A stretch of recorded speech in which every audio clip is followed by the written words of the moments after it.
All right, we are recording. Thank you. All right, it is 1 p.m., July 24th, 2025. This is a meeting of the Land Use Review Board. I am Janet Hurley, the chair. I will ask board members to introduce themselves. Sarah. Sarah Had, board member present. Alex.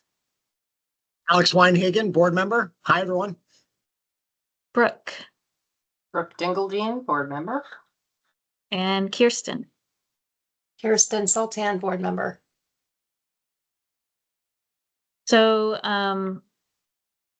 for agenda updates, we have a personnel announcement to make. I would like to wait until further into the agenda to make that announcement. And I anticipate that we will have an executive session to discuss personnel matters related to that announcement. Sarah.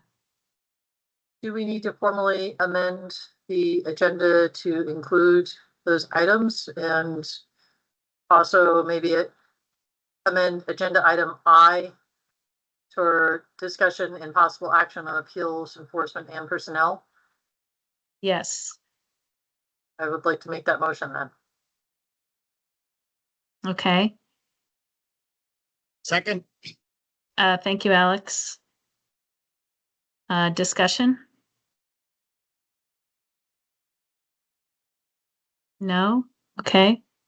All those in favor of changing the agenda in that regard, please say aye. Aye. Hi. Aye. Okay, that was unanimous. Thank you.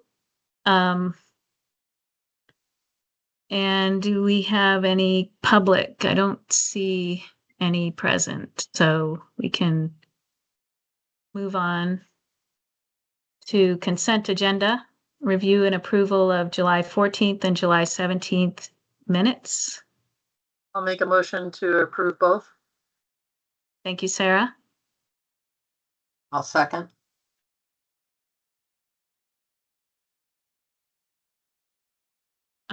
Okay. Let's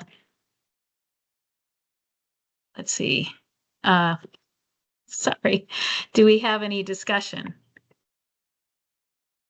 I think we do. I at least sent a few requested edits to Maddie and the board, and those were with regard to July 17th minutes. Do you want to start there? Or do you want to start with the 14th? Did people have suggested changes for the 14th? Anybody? I didn't receive any, but just in case. Okay, so no changes on the 14th, just the 17th. All right, let me pull that up. Okay, thank you. Sorry, I've lost my mouse on the screen. Okay, here we go.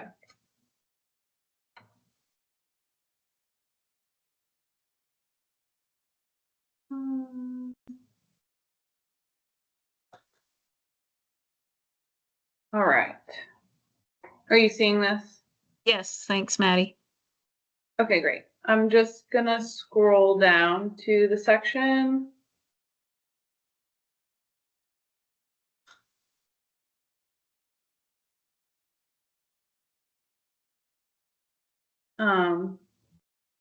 You can see the edit here.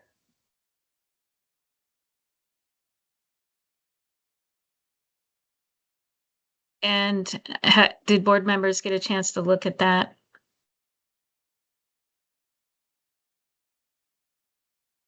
I'm seeing No, but some I'm quickly nods. looking at it now. I don't recall seeing this via email, but that's okay. Oh, did I'm I? looking at it I now. thought I sent it to everybody. I'm sorry if you I may didn't. have, and it might have got buried in my inbox. Okay. Appears Just some straightforward to me. clarification that I felt like the description in the original was rather convoluted and could be said in a much more straightforward way. And also that I do recall saying that it was Sarah, Rebecca, and myself that were considering these revisions, so.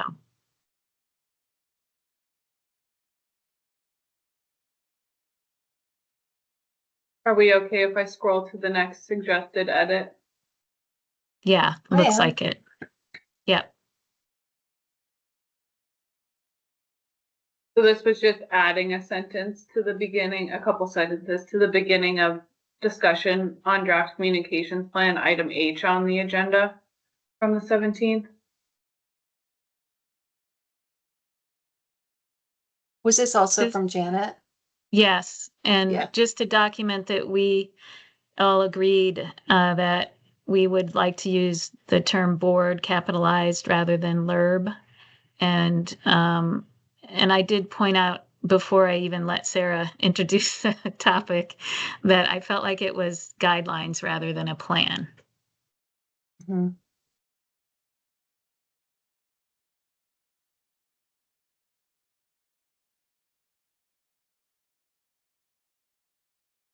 Looks good to me.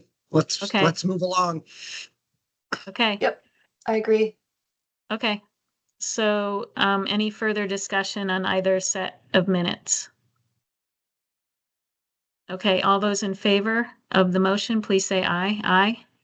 Aye. Aye. That was 5 ayes. That is unanimous. Thank you. Okay, let me go back to opportunity for public comments on non-agenda items. If there are any, you can provide them now. And I'm looking at Charlie and Eric in particular. Sounds like maybe no comments at present. Oh, Okay. I'm sorry, were you looking for comments on which? On non-agenda items. No, Charlie. nothing, thank you. Okay, thanks. Okay,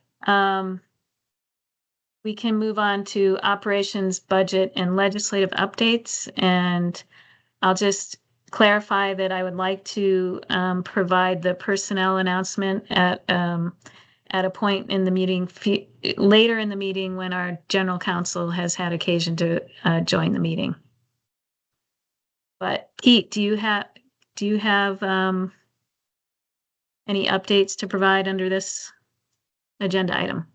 Just briefly, I'll make another quick shout out. The district coordinator positions are still being posted. We did have a little bit of a snag on the internal posting that we had done. We need to do that external, despite previous advice. So we're doing that. Puts the timeline back a little bit, but we'll keep moving forward with both of those positions. And anyone who's listening, we request a lot of great applicants our way. So check out the HR website for that. Kirsten. Oh, it's all right. I was just gonna mention, Pete, if you wanted to share the posting, the revised posting, I guess, when it's available, that would be nice. It's the same. As I understand, it's the same posting. They've just fixed the internal portion of it. And extended the deadline, it sounds like. Yeah. Okay, thanks. Yeah, they're required to do that when they make a change. Right, so Yeah. 10 So days. it's unfortunate that Yeah, that it worked out that way, but here we are. that's it for you, Pete? That's it for me. Thank you. Okay. Rachel, do you have anything on the business office end? Nothing to add on that front. Okay, great. Thank you.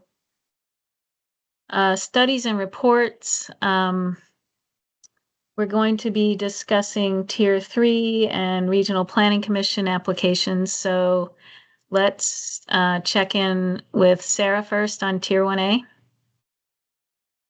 On the agenda for next Thursday. All right. That's great, brief. Okay, Brooke, how about appeals? So we have scheduled 2 meetings next week on the 29th for the environmental justice ombuds permit specialist conversation to be followed the next day. And we had not yet drafted an agenda. We were considering having a conversation about the court improvements. However, I have received some contact by a number of stakeholders that are not going to be available next week. And we're hoping that perhaps one of those meetings could be shifted into the future. And I feel like that's probably a good idea. We haven't set the agenda yet, but if we go ahead and convene on the 29th and notify folks, I didn't want to do that without consulting with the board, but I really think, lots of people are not making these meetings because it's vacation time. So I think it's best not to have that double duty for next week, if you folks are okay with that. I am. Kirsten's nodding. Happy to follow your lead, Brooke. I trust you on the right way to make these process calls, as long as we get to the end at some point, and then there's plenty of time for that. Great, then we'll go ahead and I'll be sending that notice out after our board meeting today so that people can plan just to attend on the 29th if they're available. Okay, great. And we have posted notes from the 22nd full board meeting. That's as well being shared with the stakeholders, as well as the agenda for next week for EJ. So look forward to that conversation. Okay, thank you. Alex, do you have anything on 8C? Nope, like Sarah, this will be on the agenda next week for discussion of the proposed working group members. Okay, thanks. And then Kirsten, do you have anything on the myriad work that you've taken on in The the grab bag. yeah, the grab bag? No, I guess I'm just thinking that Sarah and I, with respect to tier 2, I don't think we have to do this today. I wouldn't, suggest that need occur, but I think on tier 2, we sort of need to get more bearings and determine if, and when we would presumably convene a stakeholder group, and just kind of how to get further oriented, because the work thus far has just been gathering up sort of some of the background information, and it's very preliminary. So Sarah and I will talk more. We've had one great initial conversation about our respective components, and we'll keep the board informed. But I think probably in the foreseeable future, we should have a more substantive conversation with the whole board about, or, we'll make a proposal, I would anticipate. Does that sound good, Sarah, or to put you on the spot? Alex? That sounds good to me, Kirsten. My only question is with regard to a potential stakeholder group. I just don't recall. Is that a requirement in the tier 2 report part of Act 181? I don't remember it being a requirement. No, it's it's not not. an explicit. I was Okay. just going over that one more time, and it's Yeah. so, we can approach the work a number of different ways. Yeah. Happy to Yeah. wait to take direction from you and Sarah when you're ready to talk about it. I just wanted to clarify on that. Thanks. And, the other miscellaneous items are still this, it's the same status as previously mentioned at recent meetings. Okay, great. So, Sarah, I trust that's not a beer you just took a sip of. I will qualify for the records that it is the Spindrift sparkling water. Okay, got it. So it's seltzer, and sorry, it's like iced tea, but it's fizzy. Right, it looks like iced tea and beer. Alex? Kirsten, Sarah,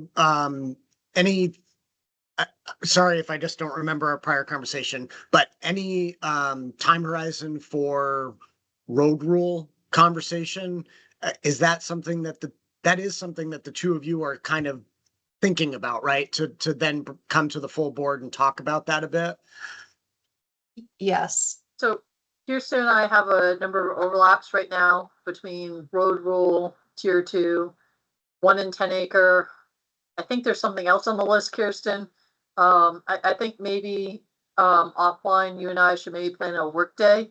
I think we both talked about manning the, tech for August 4th, and perhaps that's a day we were gonna debate who should have that. Maybe we can just get together in Montpelier and flesh all that out and pencil some things out more and then get back to the board on all the above. That sounds like a great idea.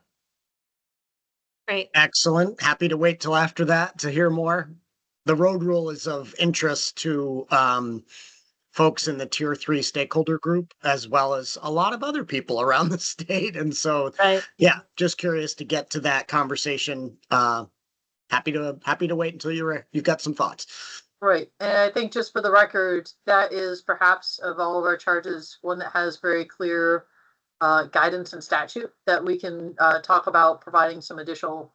But what I'd say for people that have questions right now is look in statute. It's pretty straightforward. There's not a lot of wiggle room there. So yeah, more to Yeah, come, and but we can't just change to also statute. mention about that, we've previously discussed the possibility of, if the board does decide to advance additional guidance, beyond what's already in statute, that could take the form of guidance and not necessarily a rule at this time. Like start off with some guidance and then have more flexibility to refine it as it's, being put into place, and then perhaps eventually have it become a rule. But we're not, Sarah and I, like she said, need to connect further about it and come back to the board with some more refined thoughts.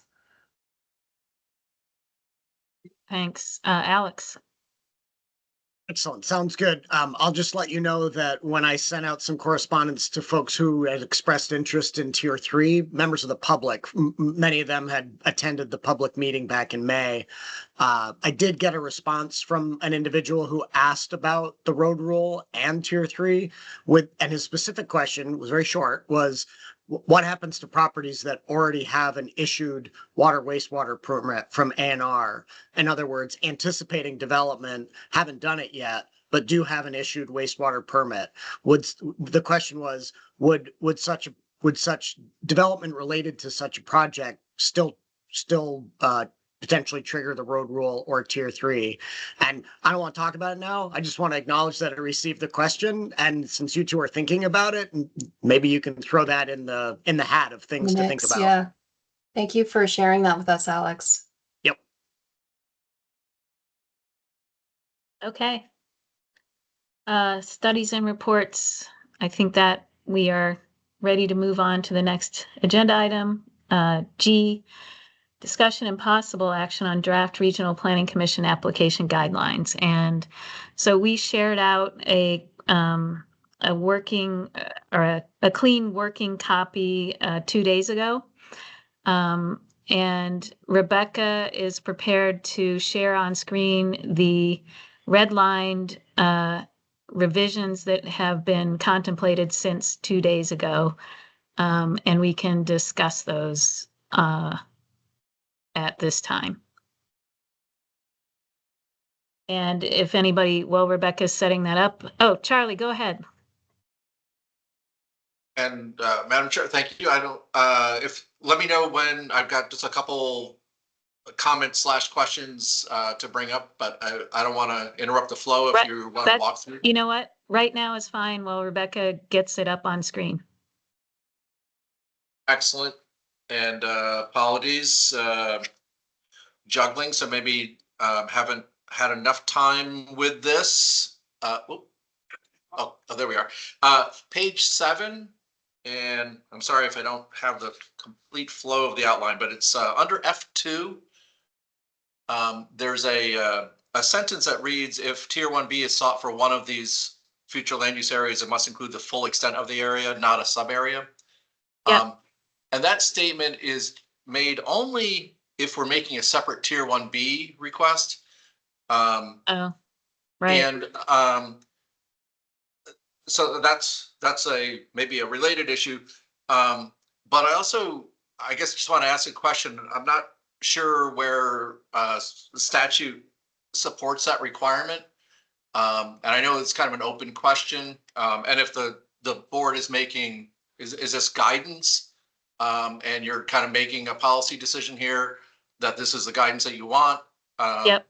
If that's the fact, then that definitely needs to be elevated so that it's more in our regional plan review also, and not just the separate tier 1B. I will note for the record that there are municipalities, at least that I'm aware of, that have not been 100% comfortable with the entirety of the eligible area being in tier 1B. For instance, in a small town, Westford, they have a village center and a village area, and they've got a neighborhood development area designation that was approved by that board some time ago. When they were making their tier 1B decision, the select board only wanted to move forward with the area that had already been approved as the neighborhood development area, which is not the entirety of the eligible area. And so I think in their minds, and maybe in our minds, we were following some precedent that had been set in the designation program over the years. So this is going to be a point of concern, at least for Chittenden County, maybe for other RPCs, but so that's point number one. Yep. So, and then page 11, where we're talking about information under interested party objections. Wait, And- Charlie, can you hold Oh, that yes. just for a second? Sure. Rebecca, I think instead of putting that comment there, I think it absolutely, if we're going to have that as policy, it needs to be for, yes, all. Okay, so Not what I'll do just is, a separate tier 1B request. So we need to add it to the plan review process as well as the separate tier 1B request. Yeah. Yeah. Thank you. Sorry, Charlie. That's all right.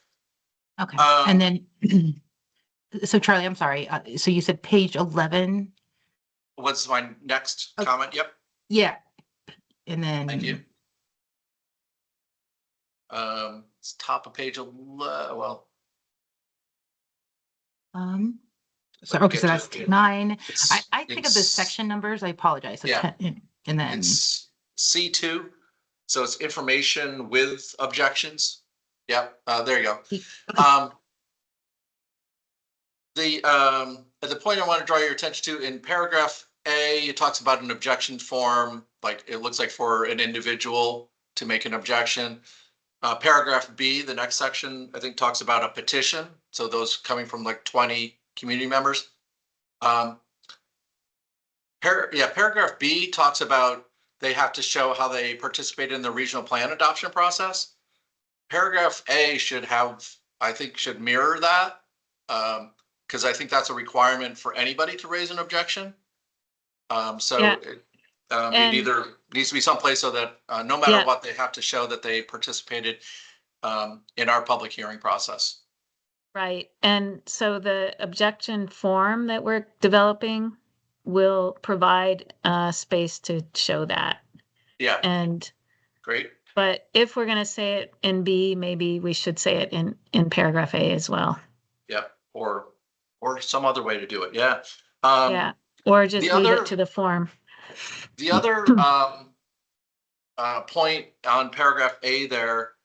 Yep, just, Oh, yeah, it just. let I Rebecca was scroll. there and then it, there we go.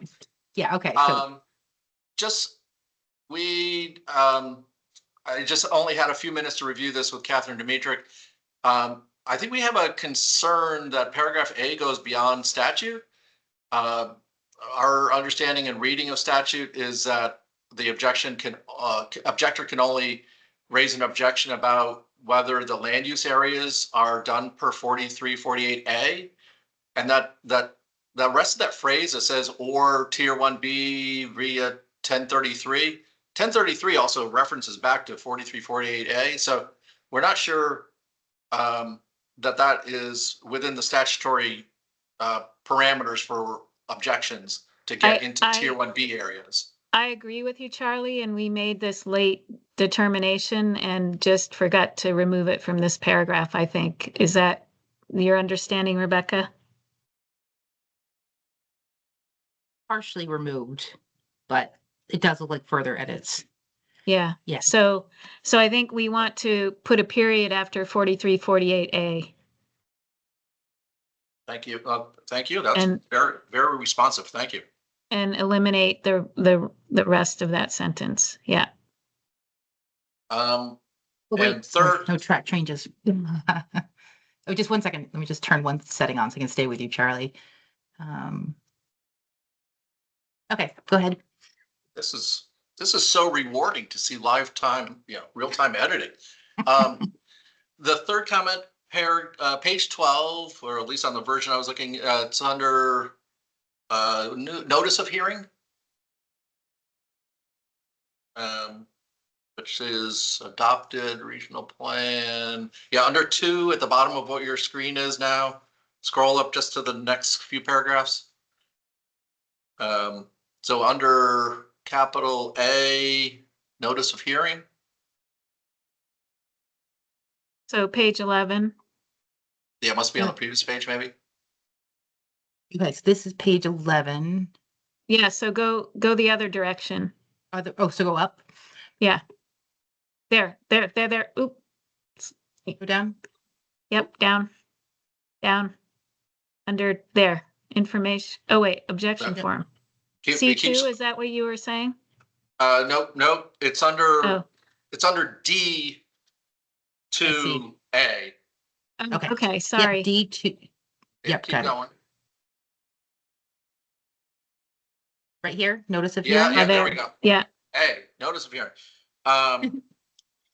And there, if you could double check, I think the first sentence where it says, at least 7 days before the public hearing in that paragraph. And it says as required by 24 VSA 4348D. That's a reference to the RPC's hearing and who we need to notify. I Yep. think you want to reference, subparagraph H2 there. That's where we have the requirement to transmit your notice of public hearing to our municipalities. So So I if think you could just double check that. I think we should just replace D with H in that case.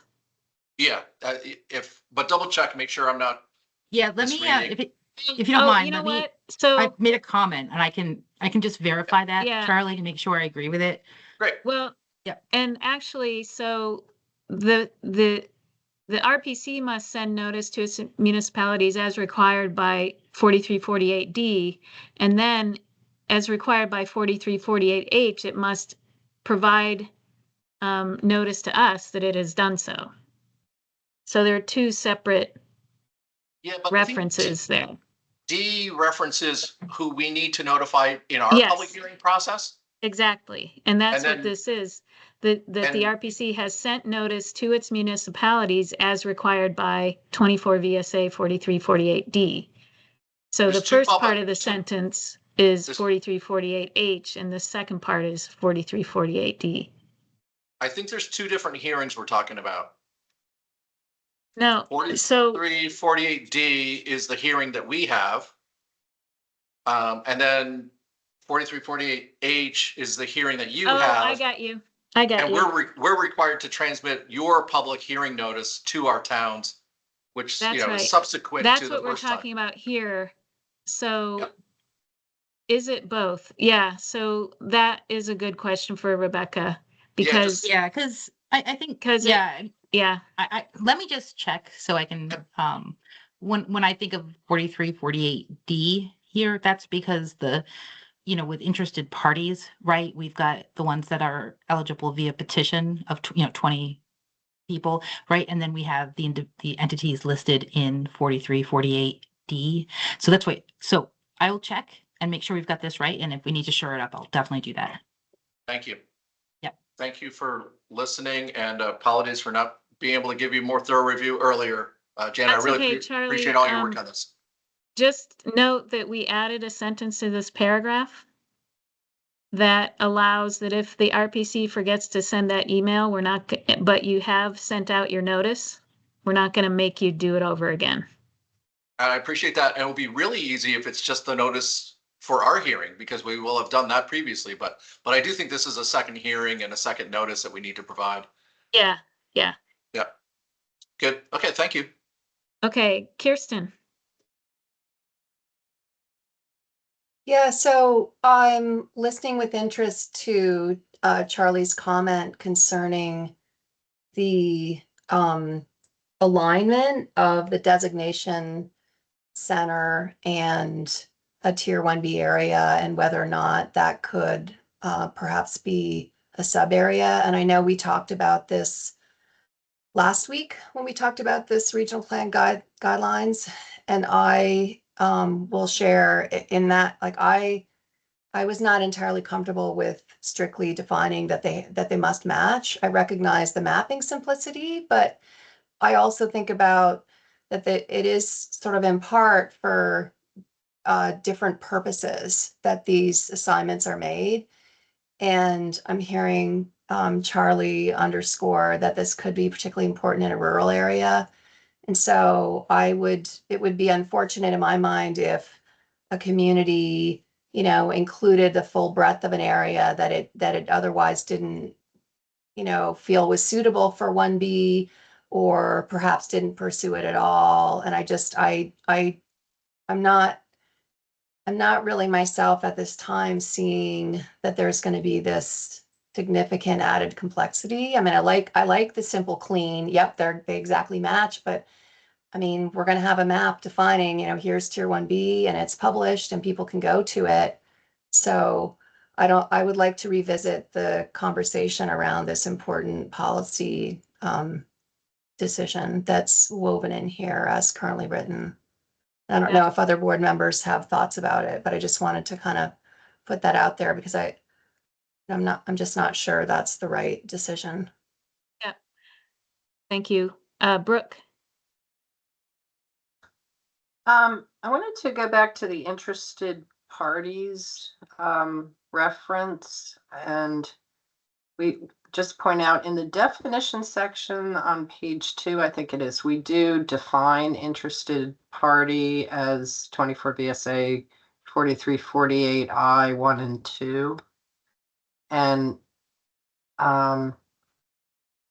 so I'm just wondering, is it necessary to put that provision in about, and they had to have, you know, the representative had to have participated below, that kind of thing, or should we just leave it to the definition section? I think partially what this does is it's providing guidance to people who might not be, you know, flipping the pages of the statute to see. So I think it may be helpful to have it in there. I agree with Charlie, if we're going to have it, that it should be in both paragraphs. Yeah, for sure. But and it wouldn't be bad to, you know, I know a lot of these rules reference statutes, etc., but yeah, I think it's helpful. But yeah, I agree. We should cover both 1 and 2 on that, and specify the participation element of it, which is important. yeah, you know, we could add the participation element here in the definition and not twice later in the document. That might be more efficient. Sarah? I was just going to offer sort of a follow-up to Kirsten is, you know, what we've been given is imperfect. If you were to take a look at how the board would apply the boundaries of a tier 1B, you have to ask what standard would we want to be using for that. We do not have one that's been provided to us. So there are a variety of different flu areas that municipalities can work with their RPCs to avail themselves of. There are, for instance, 2 different types of villages. And for those conversations about what the communities want to see happen more on a local level with their regional planning entities to determine what makes the most sense in terms of land use areas, rather than things being kicked up to us to make an arbitrary determination of what's in or out of a tier 1B area, and splitting the different flu areas. So I think for right now, with the tools that we have, recognizing that they're imperfect, the cleanest and most straightforward way of doing it is that the boundaries be coincident with, as opposed to allowing for other variations without specific standards of how we would split areas or carve up areas. So perhaps a future legislative fix, but for right now, this is perhaps the most efficient and less arbitrary way of doing it. You know, another thing to point out about that is that one of the things that we are tasked with is assessing whether we are conferring unequal environmental benefits and burdens. And I think that that is another complicating consideration here. And given that, yeah, beyond statute saying that the boundaries need to be consistent with, that's the only guidance we got from the legislature at this point in terms of drawing those tier 1B boundaries and 1A. So when we talked with VAPTA reps, Charlie was away, but we talked a few days ago about this. You know, my suggestion was that for this first go round, that we try to stick with the entire, you know, maybe Westford could do something like on the future land use map, it could identify a center that includes what it wants in the tier 1A, and then the rest of it around it could be village area that they don't want to be, I'm sorry, tier 1B, not tier 1A. I don't know if that's workable for Weston. It's not. But I do think that what Sarah says is an important consideration. We were not given clear guidelines about, you know, making tier 1A boundaries that were different from the FLU boundaries. Charlie. Thank you. And neither were we. So we're in the same boat, right? We're operating under the same statute that we're trying to follow. So I will also let you know of a different example that's more urban. Winooski voted, and they elected to include almost all of their eligible areas in tier 1B, except for the master permit that did the redevelopment of downtown. And so there's kind of a significant part of their center that they were not comfortable removing or limiting the Act 250 oversight of. That is, you know, probably goes back 20 or 25 years or maybe 30 years at this point. So anyway, I just point out there's at least two examples I'm aware of in Chittenden County, and I don't know if other regions have run into this where the select boards have made some other decisions.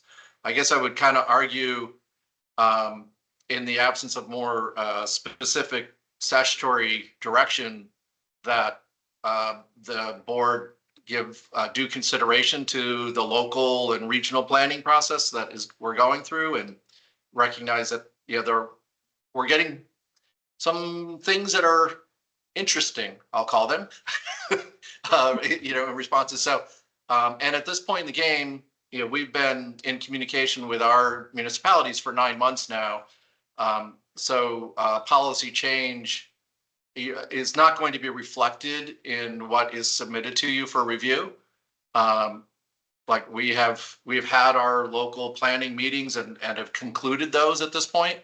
And so I'm not saying that as any, you know, directional thing, just to inform you that we did not have this guidance at the outset. And so you may get some things that you don't feel like should be acceptable, and we'll take that feedback when you review it in your 60-day pre-application timeframe, but, so just some more, information for your consideration. Thank you, Charlie. Thank you. Kirsten. Yeah, I guess I have and, you know, I'm not the planner here, but I've really tried in earnest to fully understand all these things. And my interpretation of all this is that for a tier 1B area, certain factors have to be met. And so, you know, the municipality can define that they would like this to be the tier 1B area, or the RPC working with the municipality. And there may be other things such as the Act 250 permit history that are factoring into that local planning.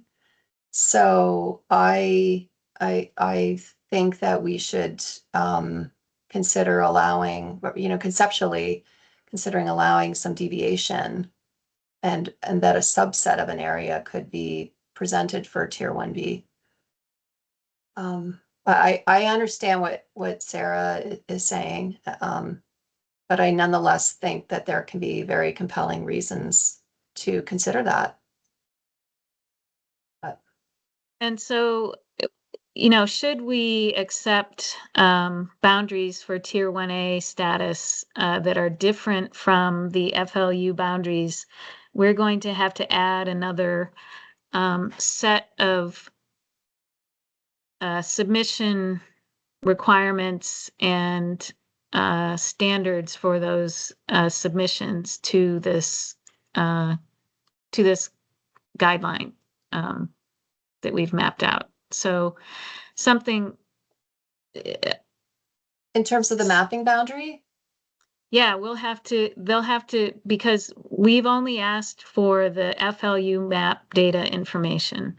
And if that doesn't correspond to the tier 1A boundary, then we can't make the tier 1A map. So we're going to have to ask for tier 1A boundary information as separate from the FLU map boundary information if it doesn't coincide with the FLU map boundaries.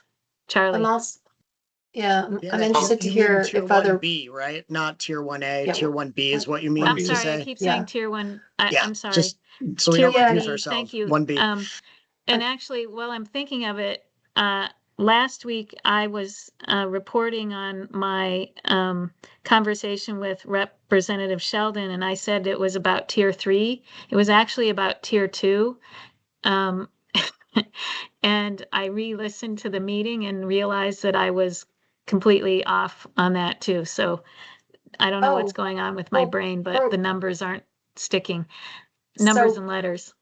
Sorry, Kirsten, go ahead. No, just quickly, for what it's worth, I had interpreted what you said as pertaining to tier 2. So for what it's worth, my brain was right there with me. Okay, thank you. Well, and by the way, on this, with respect to this important detail of can it be a subset, I'm interested to know what other board members think, if they have any thoughts that they would want to share, for what it's worth. Alex, you shared some thoughts last week. Go ahead. Or not last week, on Monday. I sure did. So hopefully this is sounding familiar to you. And I think you know where I stand on it, but being the deferential guy that I was on Monday, I said, if you don't agree, that's fine. But Charlie's making the case. I promise you, Charlie and I did not communicate about this even though we were saying the exact same thing. So yeah, I'm in Kirsten's boat. And not only do I feel like we don't actually have authority to require this level of policy, because consistency can be defined different ways. I don't think we should let the administrative side get in the way of the flexibility side for the municipalities that are going to be the ones applying for this. We want municipalities to apply for tier 1B. Why would we implement a policy that's not called out in statute clearly that could potentially make municipalities walk away from the table when they could have a tier 1B area that met all of the other requirements, just happened to be a minor subset of an FLU? It just doesn't seem like the right balancing of interests, but I said Yeah. my piece on Monday. You All already right, heard me. thanks. Brooke? I'm gonna let Sarah go first, because I'd like to hear what she has to say. I was just going to quickly clarify, Alex was saying about municipalities applying for tier 1B.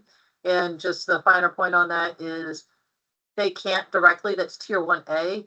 Tier 1B, it has to be the regional planning entity. The municipality has to provide a resolution saying that they consent to it, but the actual applicant is the RPC.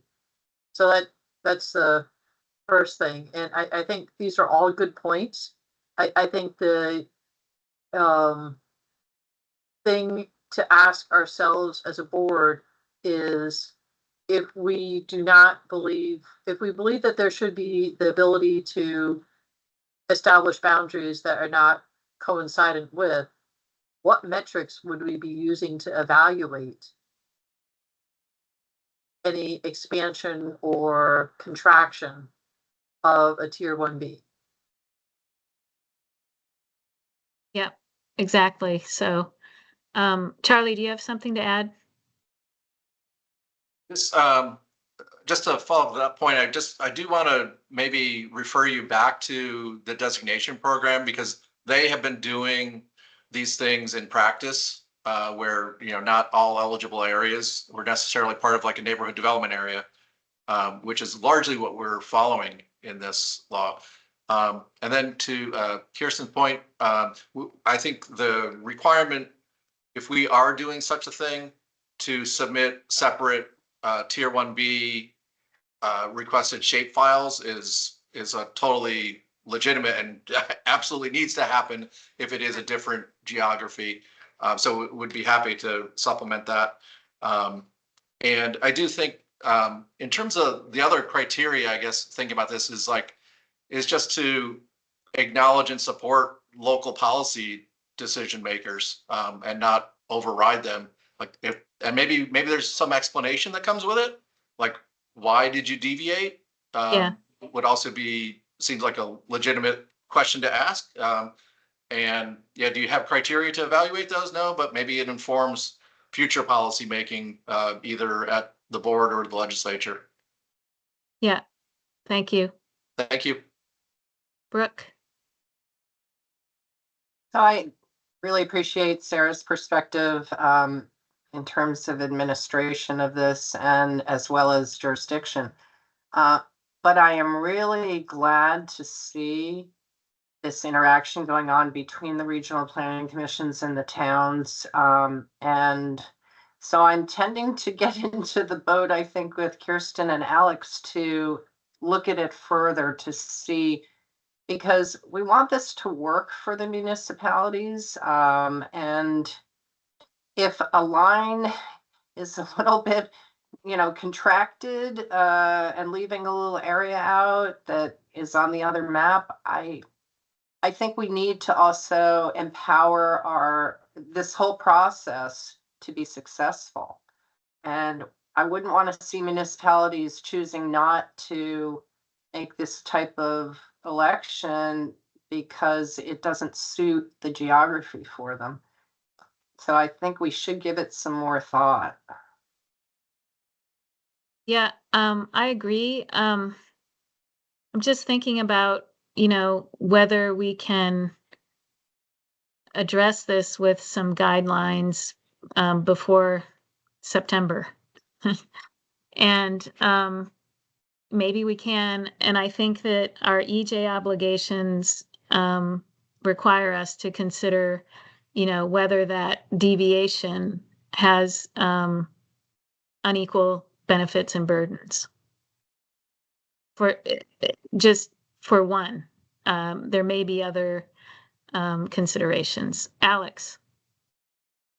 I think that it's easy to remedy this in the guidelines, and that's simply by parroting the statutory language that the tier 1B area must be consistent with the future land use areas, not coincident with, and it's that simple. You just make that change and the guidelines are good to go.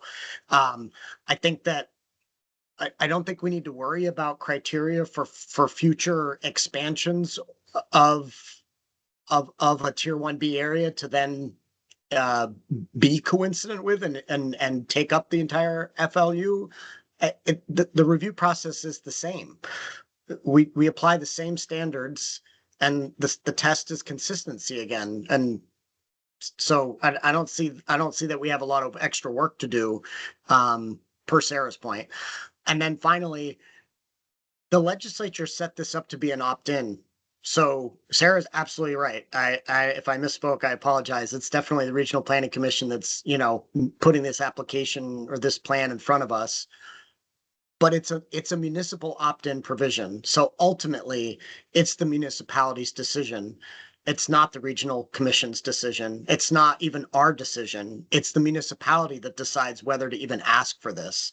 If they say they don't want it, the regional planning commission, I don't think, maybe I'm wrong, but I don't think they can override that. And I don't think we can either, right? So if that's the intent, then why don't we leave as much flexibility and ownership of this with the municipality, by allowing them to do a subset of an FLU if that's what they think fits with their local plan best.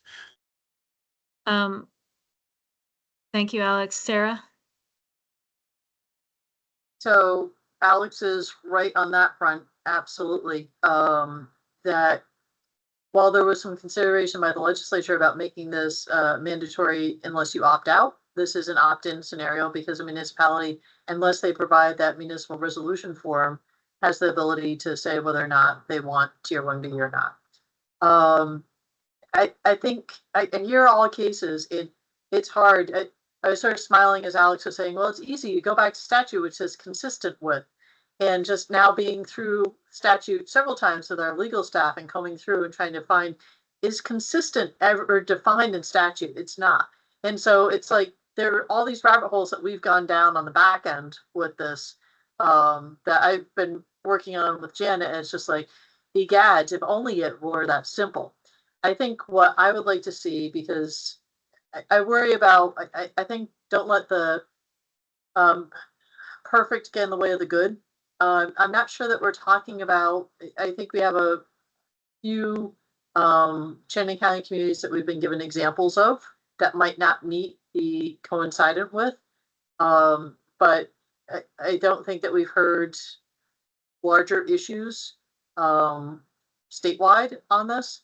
And so what I'd say is if we could keep it as prescriptive as possible until we do get some legislative clarification and say, coincide with or consistent with should be coincident with, unless the municipality and the regional planning entity have a really good reason. Let them explain it to us. Let them tell us why, and provide a narrative telling us, maybe there's a legacy park or a graveyard or something like that that just does not need to be, the graveyard's not being redeveloped, all right, fine, that makes a lot of sense.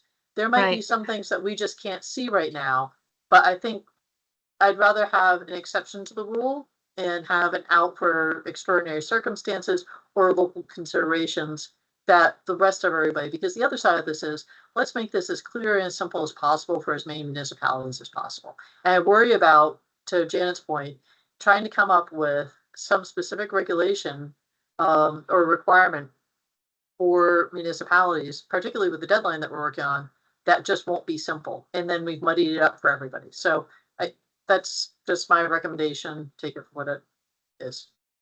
And let me just give you a hypothetical about this unequal benefits and burdens thing. And, what if we have a municipality that has a center and a growth area around it, and there are some particular landowners within the growth area that want Act 250 to protect them from development around their properties.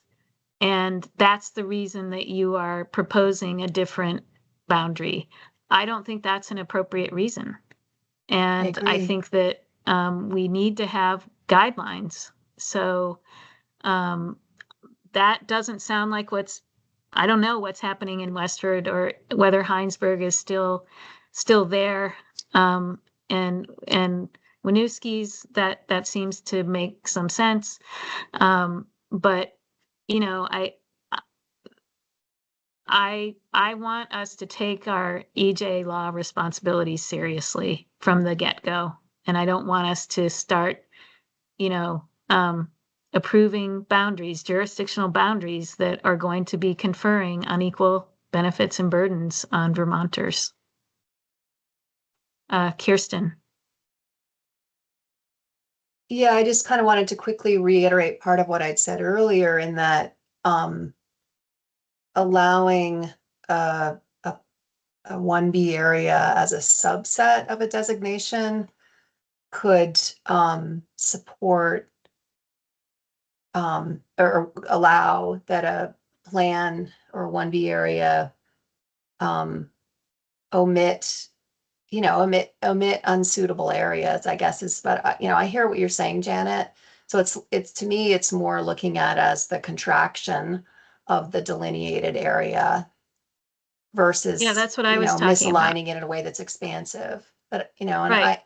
of course, there could be a variety of factors whereby, you know, one might want that to occur. And I like the idea of an applicant supplying, you know, a narrative, and maybe eventually we have some policy or statutory language that helps guide this.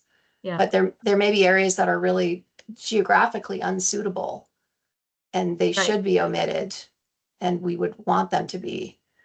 So, yeah. Really? I think you're raising all great points, and I just want to just remind the board that the RPCs also have the responsibility of looking at benefits and burdens. So asking us to explain how it's addressing benefits and burdens as part of our narrative explanation for such a situation seems, again, totally fair and consistent with all of our charges. So happy to do something like that. Okay, great. I think this has been really helpful, this discussion. Did you raise your hand again, Kirsten, or is this? Sorry. Oh, okay, go ahead. I'm just going to ask sort of a final question that's I probably know the answer to, but could looking at this detail be part of a municipal opt-in? Like if, you know, the RPC comes in and says all of this can qualify as tier 1B, and then the municipality says, okay, well, this 70% of it, this is the area we want. Could that be part of a process? Just kind of throwing that out there. I'm not sure what you're suggesting, I guess. Are you directing that at me? Oh, anyone. I'm just mentioning in my mind, you know, you've got these plans, and maybe the RPC maps out of the full-blown 1B that's aligned with the designation. And then when the municipality does its formal opt-in, maybe that's the place and time where the municipality identifies a subset of that RPC 1B area and says, this is the area that we're opting in for. That is the circumstance I was describing to the board. And I do, you know, I share Janet's concern about, like, you know, that is this happening for the right reasons or the wrong reasons? That is a very good question. And so Yeah. You know, but the process is basically that process, Kirsten, like, and this is, we don't have control over how the select board votes, right? And I do think if the board takes too hard of a line, we will have fewer towns opting in, you know, in that, you know, there may be, yeah, some interesting dynamics. I mean, had a similar conversation in Charlotte where they were, I don't even know, at this point, their voters decided that the select board can't make any decisions like this without bringing it back to the voters. So they're going to actually have to bring their tier 1B resolution decision to the voters, either in November or March, unless, again, the legislature steps in here. But so there are some very interesting dynamics, I think, happening at the towns that we're ahead of everyone else. So which is why you're kind of hearing more from Catherine and me at this point. And we've finished our town conversations. There are other RPCs that haven't even really started detailed conversations about 1B areas yet. So there's more of the story to be told. Thank you. So I think Rebecca and Sarah and I can take the information from this conversation and maybe tweak the guidelines over the course of the next few days. Maybe I can, depending on how much is on Rebecca's plate, maybe I can take a first stab and get a draft out by tomorrow that can be posted for Monday's meeting. Does that sound all right? Yeah. Okay. Sorry, my house is vibrating. I hope you can't hear that. Oh, shoot. What's going on? We You're can't hear okay. it, Janet. We can't hear it. Decaying porch is being rebuilt. Oh. Sorry. You can't hear it, right? Correct. You don't Okay, need to good. apologize. We don't know that that's happening. It's Okay, only in good. your ears. Okay. I might have to speak loud just to hear myself, but so we still have 15 minutes here, and I don't know if Rebecca, you can put that back up there. Well, 14 minutes, but are there any other questions from board members about the guidelines, and can we run through them quickly just to show you the edits that have been made? Any other I questions don't or have any other comments from specific board members? questions. Okay. Yeah. And Charlie, that was all you had? You don't have any others? Okay. So we've go ahead and scroll through. We've added a consistent with definition. So maybe there is a definition in statute, but it's not about boundaries. It's about whether the purposes and goals of the regional plan are consistent with those in statute. So go ahead.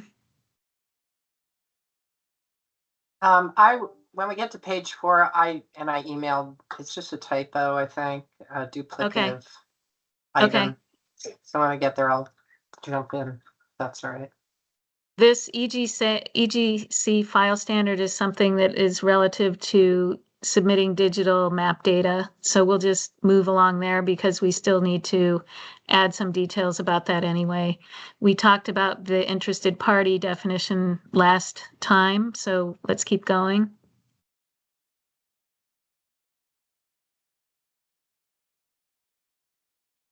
This is a reference to submitting digital map data. We will be elaborating on that soon. So keep going.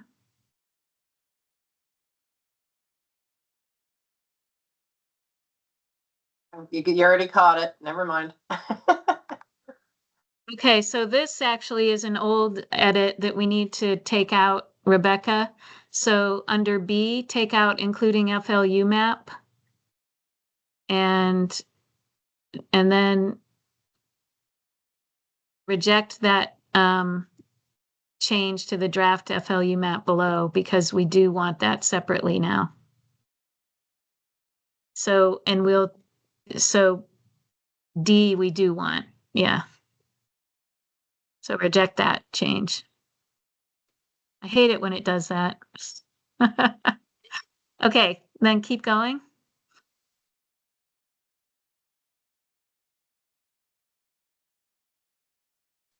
I think the lettering got screwed up there. No, it's okay. I noticed that too, Brooke, and then I realized it was okay. But we're gonna fix all that anyway because we're gonna change it from this number thing to a different format that's not as convoluted. So, we did add here that we would ask for comments from the the agencies and departments that we are notifying. We do have these two separate sections here because statute requires that we ask for comments in particular on areas categorized as downtown village centers, planned growth areas, or village areas from DHCD and the CIB. So the comments that we ask from others, we aren't as pointed. They can decide what they want to give us comments on. We have to ask specifically for those on for the DHCD and the CIB. Alex. I really don't want to look at this anymore and give you comments, but I'm just going to point out that the way this is structured is a little awkward in that it says that the plan review committee will notify and ask for comments on areas categorized as blah, blah, blah.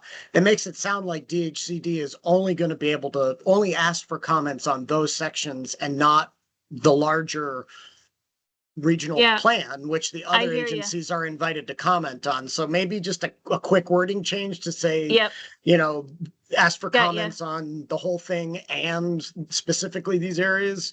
Yep. I hear you. So, okay. We'll do. That's why, that's why we're all going through it. I know. Thank you. Just painful to do group editing. It's painful, but you got to help us out, Alex. All right. So keep going, Rebecca. So here, we gave the option of a 10-day extension for comments because in particular, DHCD is worried that 30 days is not going to give them enough time to facilitate comments from the CIB. So it's a little bit of a compromise. I think it still gives us as the LURB time to craft a written response. We can at least start with most of our comments. And if, we have to fit in some stragglers later, that's okay. So keep going, Rebecca.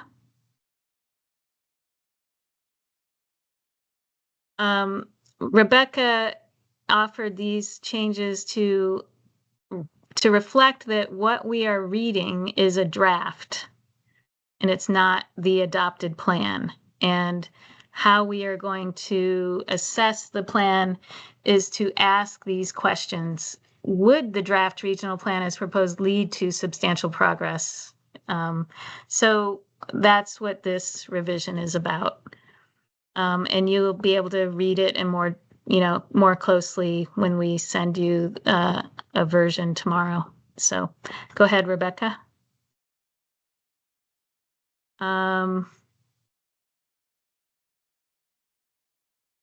Okay, well, we just talked about this, so we'll just pass up on that. Ask a quick question. Yeah. So, the expanded language about regional plan review that we just looked at, am I understanding? Yeah, exactly. So there will be more content added here to more explicitly. No? Okay. No, this is more explicit, allowing for an understanding that what we are reviewing at this point is a draft plan. It's not the adopted plan. So, Alex. Apologies again. Kirsten and I were on a call this morning with A&R and they raised a point that apparently Jen Mojo had forwarded to you, Janet, as to the vision for the Act 59, 30 by 30, 50 by 50. Yep. And Jen gave specific section numbers that these regional plans should be judged against, specifically 10 VSA 6025A, which refers to 10 VSA 2802. Yep. And I'm just, did it get in here or are those sections not referenced? It's explicitly in here. What is in here is that there are references to statute particular sections of statute and to the sections of statute that are referenced therein. And what we are hoping that the RPCs can do is under the natural resources section or element, sorry, comments in their report, their checklist that they will discuss, because the natural resources element of the plan is supposed to discuss how it will, how to meet the 30 by 30 and 50 by 50 goals. So, it's only implicitly in there. And we have had conversations with Charlie and Catherine and Kate McCarthy about that. And the hope is that those that report that they give us under that section of their checklist will address that. Excellent. I'm satisfied. Thanks. Oh, Janet, if I could just add one thing to this Sure. section. Yeah. So in addition to what Janet described is the addition here, we also added a sentence to make clear that the checklist that's going to be submitted will meet the requirement in 4348D1, which references a report that the RPCs are supposed to submit as part of this process.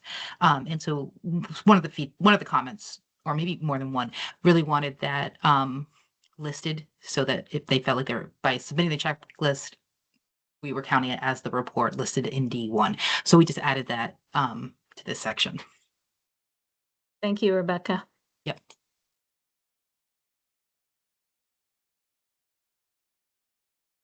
Okay, keep going.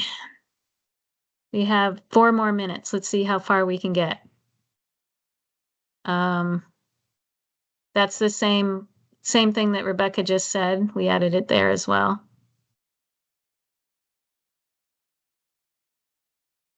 Clarification here about a minor FLU map amendment. Conceivably, this could involve 2 municipalities that have coincident centers next to each other, and a parcel that spans the town line or something. So we just added from each affected municipal legislative body. Okay. Keep going.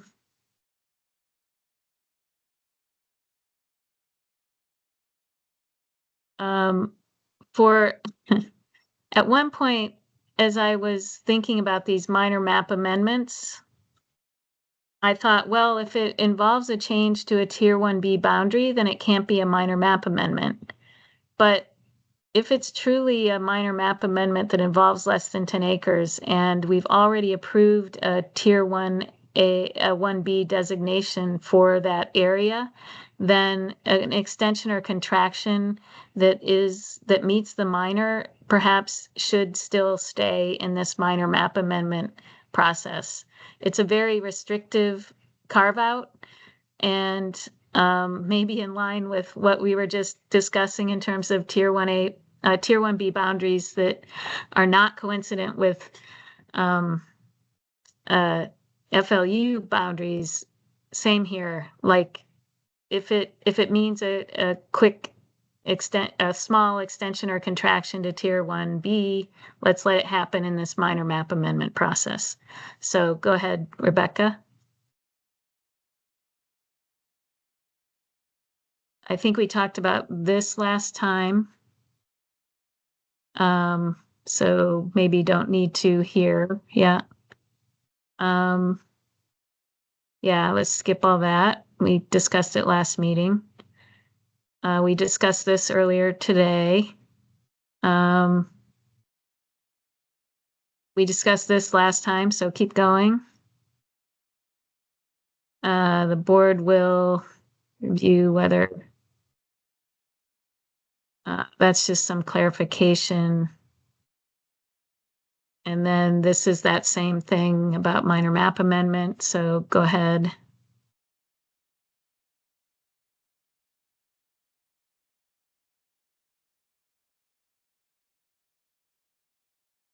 Yeah, these are just repeated because we had to repeat everything in this section. For the most part with some modifications. So that's the resubmission after a negative determination, which we hope never, Charlie, to have to go through. Okay, so can I open it up to any public comments on the draft regional planning commission applications?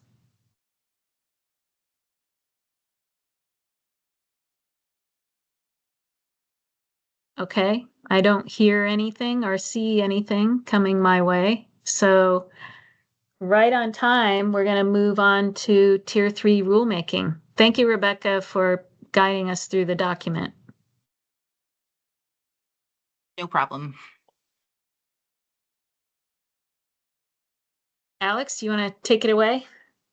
Yeah, thank you. So introduce the tier 3 first/rough draft at the last meeting, and all we really got through at the last meeting was a discussion of the various resources, the resource areas that the stakeholder group had been discussing, and which ones had been included in the draft to be covered as a tier 3 area, and which ones had not, and why to some degree, and the alternatives to that. We did not actually walk through the rule yet. I don't think we actually looked at the mapping. And so I want to move us forward. We have this on the agenda for today and Monday. And I'm happy to do either, frankly. Either, start with some of the mapping and explain how the 3 principal resource areas that were included, how those map out, and some of the issues with the way they map out. Or we can just walk into the rule and get to some of your questions about what was the intent of this section, or why was it structured this way, or that sort of thing. Because I know Brooke had some concerns about a variety of things, which I think are mostly tied to the draft rule. So I'm happy to take it either way, but I'd like some direction from you as to which one would be most beneficial. Thoughts from board members in response to Alex's question? Or request for guidance, Brooke? For me, pardon me, sorry. For me, conceptual conversation is probably more beneficial at this point. I have looked at the maps and have a good notion of them. And my concern about mapping is that it seems sporadic, or not, some of the bubbles or areas don't seem to be consistent, that kind of thing. But that's more logistics. I would prefer to talk more conceptually. Sure. Anyone else?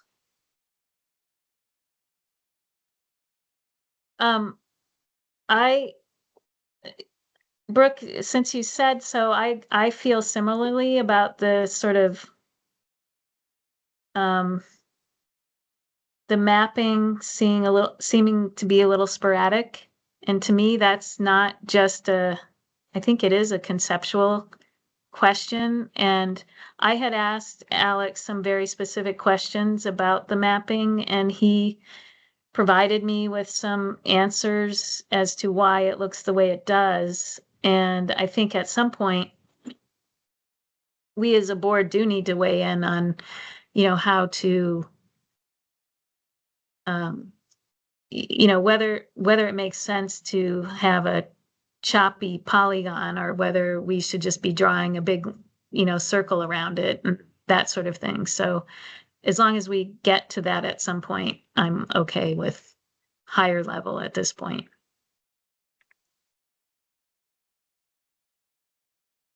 We have Okay, go ahead, Alex. We have Monday's meeting, so we can dig into some of the details of the mapping. But to Brooke's point on the conceptual side, again, some of the precepts, or the foundational elements that informed the first draft are things that we have talked about before, but it was a while ago. So I just want to reiterate them. One is that although it's not called out in statute, it's been our intent, I think our intent, not just mine from the get-go, that the tier 3 areas should be a narrow slice of critical resource areas around the state and not a large, broad brush approach to painting, let's say, I'm just going to pick a number, 70% of the state in a tier 3, designation. With that in mind, when ANR did the initial mapping to try to get their hands around what the 6 required resource areas that we must consider would look like, most of those maps did cover large swaths of the state. So the one of the examples that I believe we looked at a prior meeting are habitat connectors of statewide significance. That's one of the 6 enumerated resources we have to consider. And because of the Vermont Conservation Design Protocol and data sets, that's already mapped. The Vermont Fish and Wildlife Department through VCD has mapped the highest priority and priority connectivity habitat blocks across the entire state. So we could have just started with that and said, hey, we're done. But those cover over 60% of the state. So the idea was, one of the precepts was, let's narrow that to try to come up with a more precise or a smaller subset that are really the most critical within that larger set that are all deemed important. So that's one sort of conceptual level way of thinking through this, is that we're taking resource areas that may occupy a large footprint and trying to select the most sensitive areas, the most important areas within them. The other is that we don't want to have duplicative permitting systems in the state of Vermont. So if we have a very robust permitting process at ANR, for example, we don't need tier 3 to cover that resource and have it automatically trigger Act 250 review. And in the past, I talked to you about wetlands being a good example of that. The legislature discussed whether wetlands should be one of the 6 enumerated resources that should be considered for tier 3, and they elected not to include it. I can't be in their minds, but I believe that a large reason for that is because here in Vermont, we regulate impacts to wetlands very tightly through the Vermont wetland rules, and those rules and permitting process have been in place for a long time. So that was another part of the sort of general understanding that helped inform drafting the rules, was that if we had a permit process in place, then that resource area did not need to be in the tier 3 designation. Another one that we talked about with the stakeholders, not so much with this group yet, is that jurisdiction with Act 250 right now is not based on your impact, right? It's based on the size of your parcel and the type of use that you're doing, whether it's subdividing a parcel, developing a parcel, commercial development, residential development. And my sense from the stakeholder conversations in the first 3 meetings was that the group was coalescing around the idea that we should have a different jurisdictional model for tier 3. It should not be parcel based. It should not be that you happen to have a patch of tier 3 resources on your parcel and therefore you're in Act 250 permitting if your development project actually didn't impact that patch, so we talked about like, imagine a 7-acre parcel or a 70-acre parcel, and up in the northwest corner there's a patch of tier 3 resource area that we do want to be considerate of, but the development is proposed down by the road, and there's maybe a certain footprint of that, and it doesn't come anywhere close to that tier 3 area. So the group talked about trying to come up with an impact-based jurisdictional trigger as opposed to a parcel-based jurisdictional trigger. And so that helped inform this draft of the rules as well. We also talked about not wanting to throw a nuclear weapon into the conversation with regard to the existing exemptions for agriculture, farming, and logging. So we talked about it. We talked about, well, should there be tier 3 jurisdiction, Act 250 permitting for logging in a tier 3 area? I mean, it could have an impact on it. And the stakeholder group, after discussing, he said, no, that's going to potentially blow up this whole process.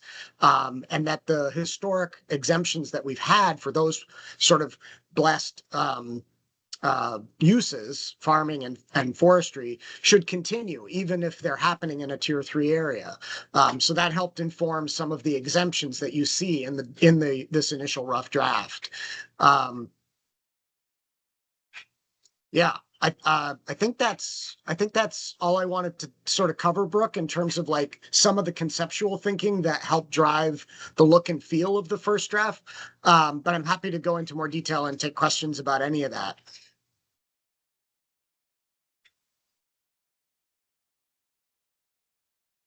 Sarah, go Sorry, ahead. I was muted. Sarah, go ahead. It's all right, and maybe this is not a question for today, maybe this is much more specific than conceptual.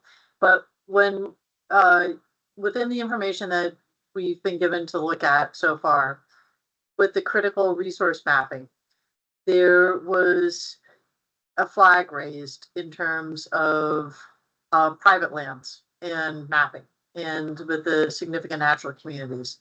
And that a lot of the property owners that consented to have those areas mapped did so with the understanding that this would not be sort of held against them. And here we are potentially using the information to hold something against them. I think this was a issue raised by some of your stakeholders. And so I think that's something that I see the board as needing to discuss at some point. I'm not sure if this is the general conceptual level that we should, or if that's something you envision later, Alex, but I just wanted to bring that up in terms of a mapping conversation that I think we need to have. Yeah, I actually think it's a good conversation to have sometime today. I think it is at a conceptual level. It is specific to one of the 3 resource areas that made it into the first draft as potential tier 3 area. So happy to have that conversation now, but maybe we could see what Brooke has to say, and if that's taking us in another direction, we want to go first. Go ahead, Brooke. Thanks. The other, thank you very much, Alex. That was really helpful, your explanation. Can you touch on the notion, and this is towards the end of the rules, about reduced review criteria? Because sounds like you've created a sub Act 250 application, and I'd like to understand why that is and how that would question. Work. I should have mentioned that. So thank you for bringing that up. That's a pretty significant, would be a very significant departure from the way Act 250 works today. So it came up from suggestions in the stakeholder meetings that because tier 3 is the jurisdiction is being triggered due to impacts on a natural resource, that isn't it true that the Act 250 criteria that deal with natural resources aren't those the most significant with regard to a project that's in a tier 3 area and is only jurisdictional because it's in a tier 3 area? So some of the examples that were given were, okay, your development is going to impact a significant habitat connector. It's a small scale project that would not normally trigger Act 250, but because you are in a tier 3 area and your impact is large enough, you do trigger Act 250. The reason you're in Act 250 is because of the impact you're having on that habitat connector. Is the impact that your project will have on the educational capacity of the municipal school system one of our criteria? Is that relevant, given that it's a tier 3 trigger and not like a traditional Act 250 trigger, which again, the history of our program has been based on larger projects that are seen to have larger impacts either regionally or, within a community, but substantial, requiring us to go through a very comprehensive review. So that's where it came from. I'm not married to that reduced, criteria review. But I wanted to respect the stakeholders' interest in it. And I tried to walk through the criteria and select the ones that really should always apply, even if it's a development that's impacting just a habitat connector versus, a very large project that might have road impacts and educational impacts and the like. But yeah, that's a really good one to talk about. I think that this board might be able to set the tone for this, for whether that piece of the draft rule persists or just goes away.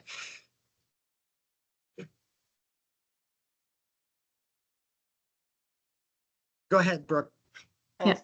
Yeah, I think that's a really important discussion because and I understand both sides of it very, very well. But I mean, often when someone is going for an Act 250 permit and would meet with our district coordinators, a district coordinator, they would already be given direction. I mean, lots of times there are criterion that don't apply to a specific project, and basically it gets an NA in the application form. And so my understanding and my experience is that the district coordinators are very helpful in sitting down with applicants and saying, hey, these are the 3 things you need to worry about. You know, the other stuff is not applicable.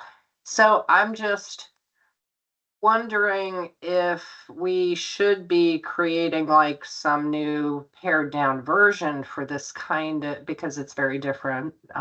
Or if we should just stay with the regular thing and just say, you know, a lot of this doesn't apply, but how do we know that ahead of time to create the system? Often you don't, because while I hear everything that you're saying, on the other hand, you know, that's yet another bright line we have to somehow draw. Well, if you're doing some real big thing and you're impacting critical resources, well, you got to do the whole thing. But you know what I mean? It's like another cut of which process you have to go through. Yeah, So I totally take your point, and I don't disagree. What I would point out is that the way that the draft is constructed, if a project is in a tier 3 area, having a measurable impact, at least in a tier 3 area, but it would also trigger Act 250 under our normal jurisdictional triggers, then the full review would apply. And remember, you know, tier 3 is a jurisdictional decision. So I think, you know, for larger projects, it's not like there would be a different level of review. It's really for the smaller projects that would not normally trigger, but will now because of the tier 3 designation. But I think your point's really well put, and I would really like to hear the rest of the board's thoughts on that, because if the rest of the board is similarly uncomfortable and feels like the NA approach is what our program does today and that's sufficient, that will reduce the complexity of the draft, and I can go back to the stakeholders and say, forget it, like reduced review is too complicated and not worth it, and the board said no to that. But if you think it's worth pursuing, then, you know, perhaps we do. Kirsten? Yeah, I agree with what Brooke is saying with respect to this detail, although I would also mention that I think the application instructions discourage the use of the term NA, like not applicable. It's more about just signaling on the application form, no impact. So it requires that everyone using the form go through some level of thought process. And I have been involved in prior discussions around adapting our form to focus only on a subset of the criteria. And as I've understood that concept, it's not as readily feasible in our application system as one might think. And I think the kind of, at least for now, in my mind, the simpler kind of keep standardized approach is, from my perspective, the way to go here. At least now.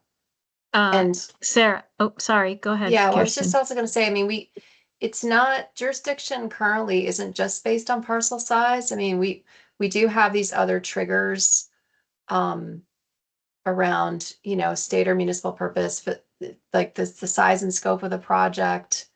We're going to have road construction trigger, and we've got the, you know, location-based exemptions in Tier 1B coming up. So it is kind of becoming, in terms of jurisdiction, this patchwork of different ways that Act 250 does or doesn't apply. And so I'm not sure that, like, I understand the rationale, like, of, okay, we're really just talking about that Act 250 has been implicated by virtue of this potential impact or actual impact on this particular critical resource. So let's just focus on that. Like, I follow the logic, but I'm just not sure right now is the time to add that kind of complexity in the application system. Sarah? I'll take a different approach, and I think it's necessary to have a revised and sort of pared down Act 250 for these critical resource areas. I could see an area where a single family home could trigger Act 250 within a critical resource area. And I also like the exemptions of up to 15,000 square feet. But potentially you could have within an area, by the time you get through driveway site disturbance, more than that, it could be half an acre, and you're triggering Act 250. And to have to go through all the other criteria in terms of municipal impacts to the education system for one home or other things, I just I think, to speak to what Alex had said at the beginning, was this was supposed to be a narrowly defined area and not applicable within the larger state and on a larger basis. And I think that we should also use that internally as we move forward with this, in terms of if we are saying that these are critical resource areas that are needing additional review because of those resources, well, great, let's limit it to those resources or anything that's applicable around those resources. Although it might be more difficult, I think that's the intention that I'd like to sort of come back to. And it may take a little bit longer to get there, but I'd rather get there and honor that intention rather than make it more amorphous than it needs to be, because it's harder to do. Before, Kirsten, before you add to this, I just wanted to add my sort of initial feeling about it. And I think my feeling is that there's a lot of anxiety across the state from rural landowners in particular about Tier 3 and the burdens that may be placed upon them as landowners because they may have some Tier 3. And if we can make it look less cumbersome by restricting the criteria that would be relevant to the Tier 3 review to just those that are natural resource oriented, as the draft shows us, I think my initial take is I think that's a good idea. I'm not, I worry about the 15,000 square foot thing, because I think there are patches of natural resources around that got mapped, at least in this this first draft, that are smaller than 15,000 square feet. And if the proposed development, obliterates it because it didn't trigger because it's less than 15,000 square feet, then what's the point of having mapped that Tier 3 area? So that I'm a little worried about. I already expressed that to Alex, I think, in my email, but Kirsten, go ahead. I just wanted to put those out there. Yeah, I'd be interested to hear from staff about sort of the application system side of what the concept would entail. Nothing that I would anticipate staff with us today would be able to respond to probably, immediately, but maybe next week if they can offer thoughts would be great. I mean, Pete, Rachel, but if anyone wants to say something now, I would welcome that. But Alex, has this been scheduled to go before the all staff? Yes, on August 6th. Okay, thanks. Okay. Okay, can we, so that was helpful, even though it was split. Can we move to a different topic just so we can have more helpful, interesting conversation about other facets of it? Sure. Go ahead, Brooke. Yeah, just before we move on, I think what might be an interesting analysis would be, so I totally understand it's review of a specific criterion that we want to enhance. And if there is not an existing Act 250 permit triggered, then you want to confine it to that one resource. And so it may be beneficial to look once the critical resources are defined and decided on, for each one of those to take a look at them and say, okay, how could this be, how do we look at this?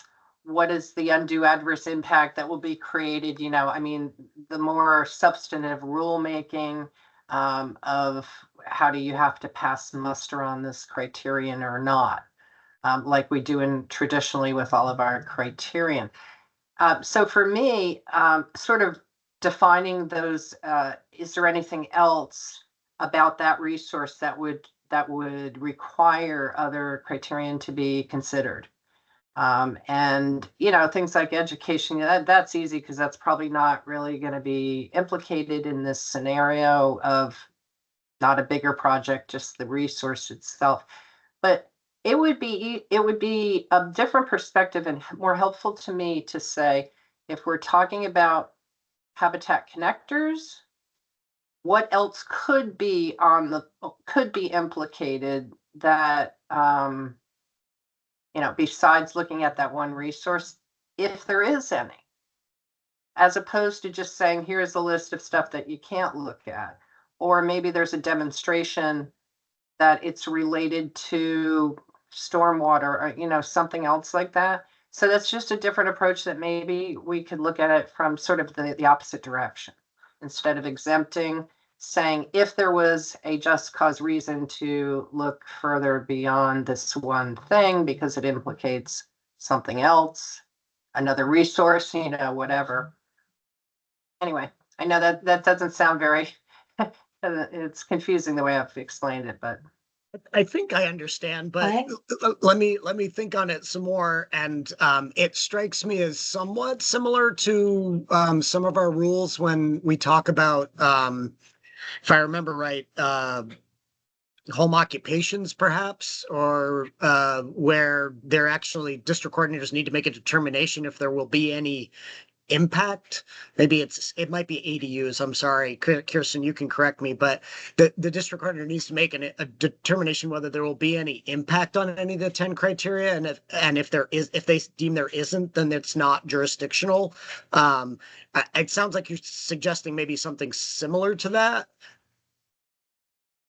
Yeah, I'm just trying to envision it's a one criterion permit.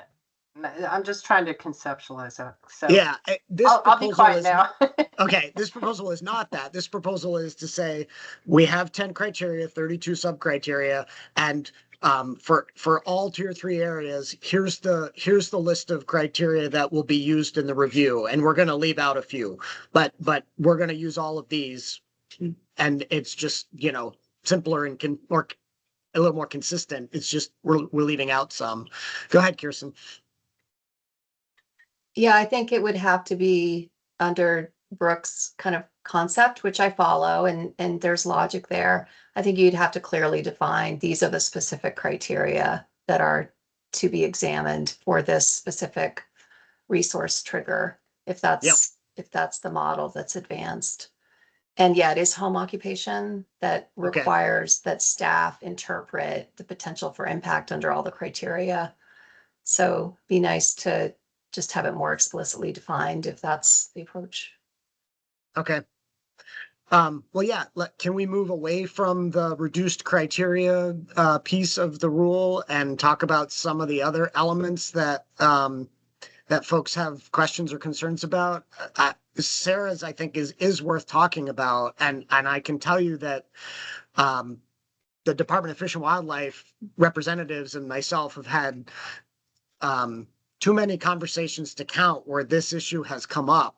And it was actually another stakeholder during our last meeting, Susan Hindinger from the Vermont Center for Ecosystem Studies, that raised the same issue. And the reason she's on that stakeholder group is to be able to speak to the ecological significance of some of these resource areas, and significant natural communities are high on the list of things that are important to her and her organization.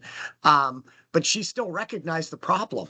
And it's hard though, Sarah, because how do you close your eyes? to the fact that we have in fact delineated what are significant natural communities that exist over a very small slice of Vermont, the S1 and S2 ranks, which are the very rare and the rare significant natural communities, occupy, a couple thousand acres out of a state that is far larger than that. And according to Bob Zano at Vermont Fish and Wildlife, our understanding about the universe of those S1 and S2 significant natural communities he feels is pretty good. Like, he feels like we've pretty much identified most of them, meaning we know where they all are. And so to sort of close our eyes and not recognize that they're significant to the, for our, as a critical natural resource, it's hard, but they are very concerned. Fish and Wildlife and ANR are very concerned about the chilling effect this will have on their ability to work collaboratively with landowners in the future to identify significant natural communities of any sort. And I think that the consulting foresters, at least the ones I've heard from, have a similar concern because they help landowners enroll in the state's most successful conservation program in my mind, and that's the use value appraisal or current use program. That program protects and helps, effectively manage, more of Vermont than any conserved land database could indicate, because it's private land and that's what most of our land base is. And those folks have also said, like, how am I supposed to encourage a landowner to manage for a significant natural community that I'm going to help them map if suddenly it shows up on a jurisdictional map for Act 250 and they feel like, their future generations are going to be saddled with potential permit review. So I don't have a good answer. Honestly, I think it's a hard one. And so I'm interested to hear everyone's thoughts. Kirsten. Well, I was wondering if there might be a legislative fix around this, like give a path for a landowner to identify that the resource will be protected and thereby sort of opt out of being on the map. Yeah, that's what a couple of our stakeholders also suggested, that if there were this were not all about sticks, but there were some carrots, that a landowner could do just that, that if they entered into a voluntary, conservation plan or something, then Yeah. we wouldn't need to map it as tier 3 at that point. Yeah, they and develop some form, what is Yeah. it, where is it? And you sign an affidavit saying we're going to do this, maybe it goes on land records or there's some path. Yeah, unfortunately, I'm not the legislature and you aren't either. So as a function of these rules, we can't make that happen. So I think, not to make it too simplistic, which is my way, as you know, but it feels like it's a binary choice. Like, either we take the plunge and include these in the tier 3 mapping and suffer the consequences with regard to landowner blowback and, the ability to, or inability to map them further in the future, or we leave them off and we say it's not mapped well enough statewide, and we can consider it in the future. I will say that I do not think that this tier 3 rulemaking effort is the last time we will be making rules on tier 3. This is our first attempt at it, and I assume that we will refine it over the years. Go ahead, Brooke. Why can't we do it in a rule? If we are charged with, figuring out how to protect and define tier 3, why not say either you got to get a permit, or in the absence of like the conservation plan? I mean, is there a way to do it through our rulemaking as opposed to, carve them out of the rule? I mean, it'd be an interesting thing to try, but I think the way I would just refer you back to Act 181. I think the way it's worded, it's our job to identify what those critical natural resources are. And yes, we get to delineate the rules around them, but I don't really see a place or an opening to say, this is a critical natural resource, but not if you've done X, Y, or Z. I mean, I think they either are or they aren't critical natural resources. And once they are, we need to have a set of rules to govern how our jurisdiction triggers for them. Right. That's my so I'm saying once jurisdiction is triggered, you have a fork in the road. you don't need permitting if you're agreeable to conserving and protecting it of your own volition. Gotcha. I Yeah. don't know, just a thought. No, everything is worth talking about. We are at the front end of the conversation, and I think I told you this, Brooke, privately. I tried to draft these rules with respect to the input from the stakeholders and my own thinking. I am not vested in this first draft. We can tear it apart and put it back together and throw it out and start over. So everything's worth talking about at this point. And I just do want to say, I am very concerned about the issue of the private landowners and what representations were made to them, even if it was by a different arm of the state. I do think that that is really concerning, and you need to give that a lot of thought.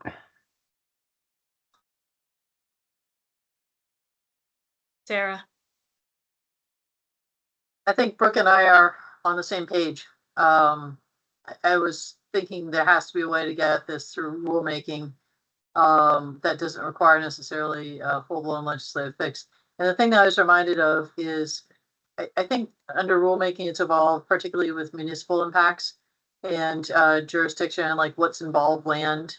And maybe it's as simple as saying that if this is a triggering resource, but if you have it being conserved, it doesn't count as involved land, and somehow then doesn't trigger then Act 250.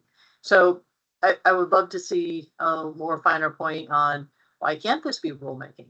I also worry about the chilling effects that this is going to have on property owners, but I sort of come back to the taking a rare, threat, or endangered species, I believe in the state of Vermont, is illegal, regardless of if it's on private or public property, regardless of if it's in Act 250, there are consequences for that. So I think there's a balance and a way of coming at this where we don't make it overly onerous, where we take the value of having the mapping, but we also try and balance it in a way that it isn't onerous to property owners, and that there is incentive actually given for property owners that are working with Fish and Wildlife and some of our other entities.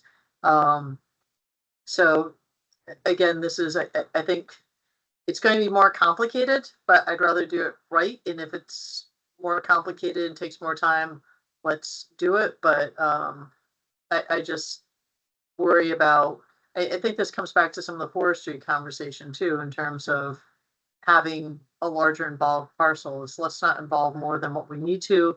Let's limit the size, and also really look at what the goal is of what we're trying to accomplish.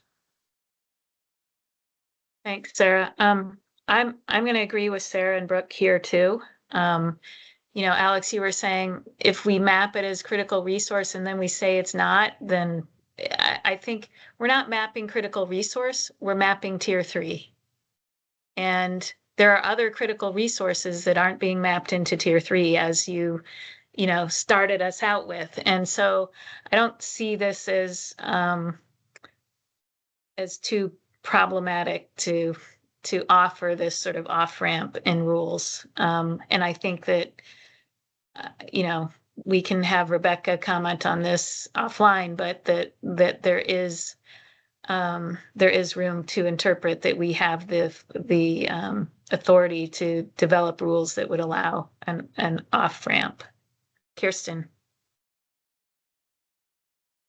Yes, I was just going to say that I would like to withdraw my conceptual idea that this would necessarily invoke some kind of legislative action, because I agree with Brooke and others that it seems like we should be able to do this through rulemaking, particularly as Janet points out, and I was going to say the same thing. I mean, that's basically the approach that's been suggested for all these other critical resources. Like, they're otherwise protected, so they're not necessarily going to be mapped as tier 3.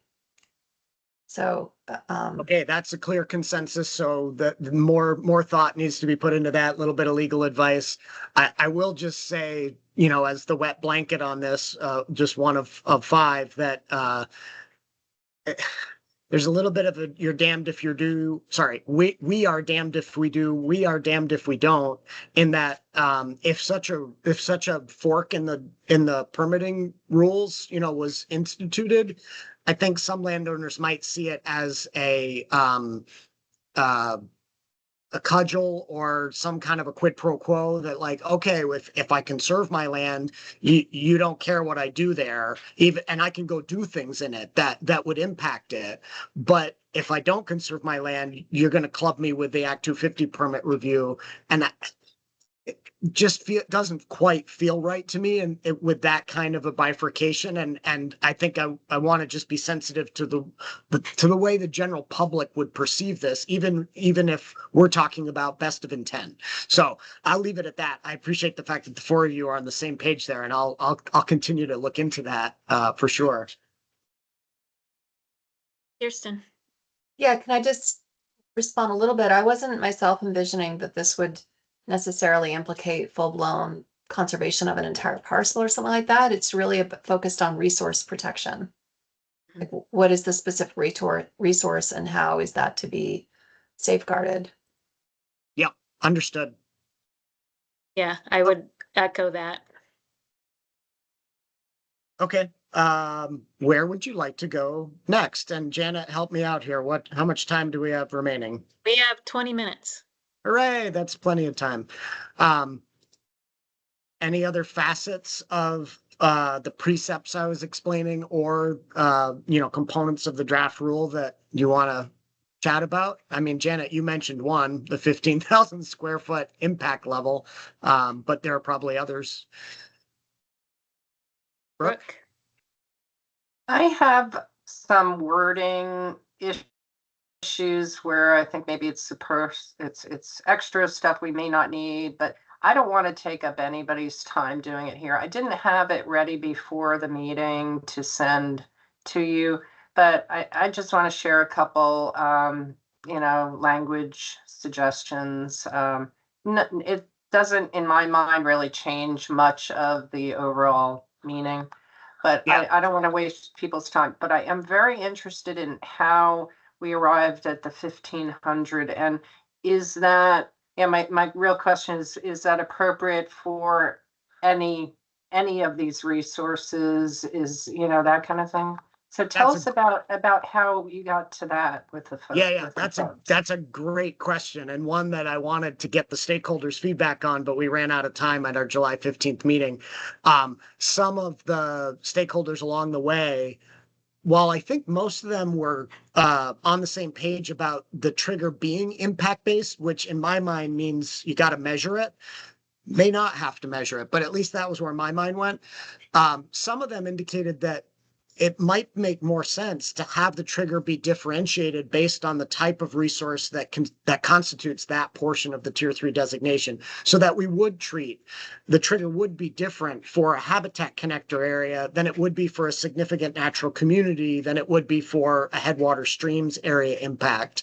And you know how you probably know me enough by now to know that I like simple rather than complicated. And so I started with the simple, which is the same trigger for all of them.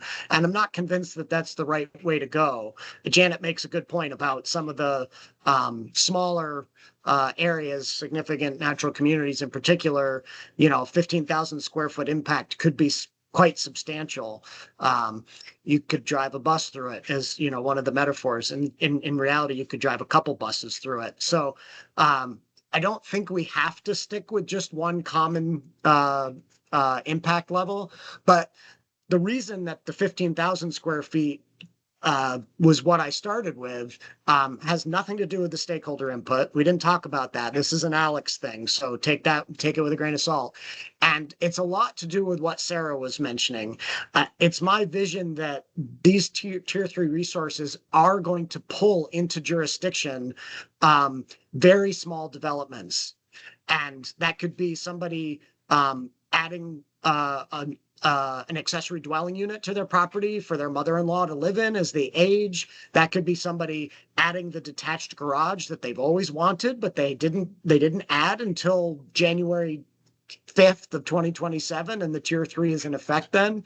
And so I was trying to find a number that would allow for those very small potato types of development to remain sub-jurisdictional, to not have to go through the Act 250 review, but without throwing the baby out with the bathwater. And so that's why you see in the draft rule a little italicized section that sort of gives you an idea of like, what could you do if it was a typical residential lot that you were trying to develop? Could you in fact build a single family home and stay under this trigger? And I think you could, if you weren't at the end of a 700-foot driveway. So that's where the number came from. It's not necessarily the right number, but that was the thinking behind it. And yeah, admittedly, it has some issues when it comes to small resource areas that we are looking to have review under. So I'm wondering, Alex, if there should be a trigger at all. I mean, the trigger is you're impacting tier 3 resource. And Right. how should that development proceed to best protect that resource is the question. And we talked about an off-ramp for a landowner who chose then to put that resource under protection. How about carrots for avoiding impact as much as conceivably possible on that landowner's parcel. And if they can't avoid impact, then minimize it. And it's about, the form and nature of the proposed development, then that that you would be, trying to minimize impact. Yeah, I think it's a really good point. I just want to say that what I don't want to do in these rules is to create a separate review process that's like a pre-review before you get to the Act 250 review. I want this to be a jurisdictional trigger, and that alone. And then, the actual review about how did you minimize, how did you, do all those things, that's appropriate within the context of an Act 250 permit review. But I don't really want it to be part of the jurisdictional decision that a district coordinator and an applicant have to figure out together. But your point, I think, is well taken. And I've been thinking about that. Maybe that's a better approach, is to say, are you impacting a mapped tier 3 area at all? And one way to make sure that the person who wants to build a doghouse in their backyard is not going through Act 250, because please, we do not want that to happen, is to instead exempt a certain area around existing structures. So instead of saying you have to impact, more than 15,000 square feet to trigger, we say you trigger if you impact at all, but there is an exemption for a certain buffer around your existing house, barn, whatever. And we could make that buffer be whatever folks are comfortable with. Is it just 25 feet, which seems very small? Is it, 100 feet or 200 feet? And thankfully, as much as I've been getting feedback from some members of the public that they're concerned about using GIS mapping to even do this because of the inaccuracies, I do think we have very accurate E911 data in this state for structures. And we could use that for a district coordinator to have a good sense of like, okay, this structure existed on a certain date, and the person is presenting me with a plan that indicates where the impact will be, or can attest to the fact that it will, it's just a kitchen addition and it's 7 feet additional on one side of the house. So that is another way to approach it, for sure. Sarah? I like the idea. And I think that gets at one of my concerns is cumulative impacts. I could see once you establish 15,000 square feet exempt, well, what does that mean? Is that within 5 years, or can you do 15,000, 15,000, 15,000? Whereas if you're buffering an existing resource, that's a lot more clear cut. And I would love to see, just to add a point to that too, is within the existing area, that bubble or what have you. But I think there should be some other things, such as if you're replacing a septic system, if you have a failed septic system, there should be some other things that might want to live within that bubble, that I can think of. But I like that direction, Alex. And I think that takes care of some of the concerns that were roaming around in my head. Kirsten. Well, yeah, so Sarah, I heard you say just now buffering resource, but Alex was talking about buffering development to allow some nominal additional development activity, which I think is what you were also referring to. But it was interesting to hear you both use the word buffer because I was thinking about a buffer to the resource. Like, I think we have to look at the specifics of what's the resource and ask the scientists what is a safe buffering, and then if you're in the resource obviously, or you're in the appropriate buffer, then that would also be something that needs to be considered in terms of a jurisdictional trigger. So it's a little bit analogous to wetland and a wetland buffer, and some of them are 25 feet or 50 feet, but like nail down as part of this, what are the resources, are there buffers, exactly when you do and don't trigger. I like the idea of, allowing some, accessory structure, someone needs to put on a mother-in-law apartment or what have you.